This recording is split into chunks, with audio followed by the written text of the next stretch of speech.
ซึ่งย้อนเปือหักหนาเลย้อนเพดัง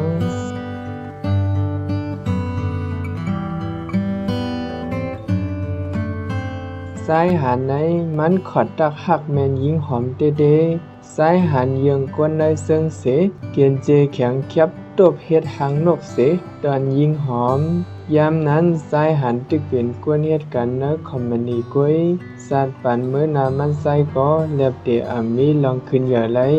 ย้อนเปิดมันกลุ่มเมาซ้อมยิงหอมนั่นนะ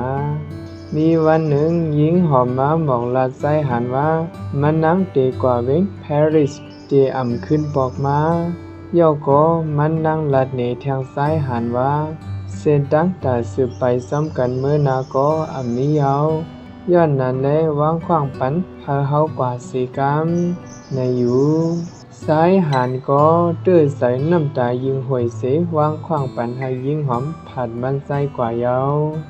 ไว้เสยิงหอมผัดกว่ายาวหึงตันสายหันหายลองเลือดไม่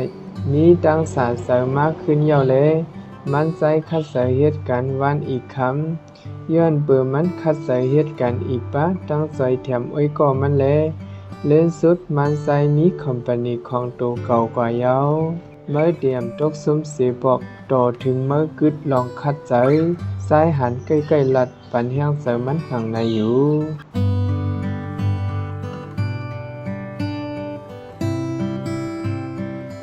วันฝนตกวันหนึ่งสายหันตึกหอกามาเหนือเส้นตั้งอยู่นั้น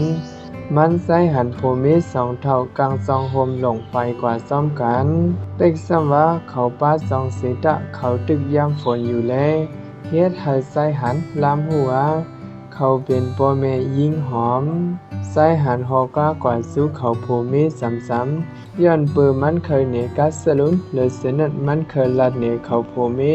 ลองว่ามันมีคอมบานีกะเฮิรนเตียกอุดคอนโดเตกว่าอันมันเฮ็ดหาไหลในสัตว์ปานมัน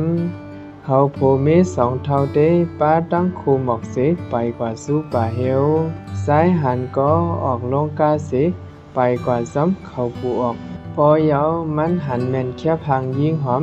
มีไว้ตีผาคุมอุดย่อก็มันหันแทงเกียนเจหังนกเสาไว้เนอโมเกียวเสตามไว้หิมขังคุมอุดสายหันสั่งทำเขาโพเม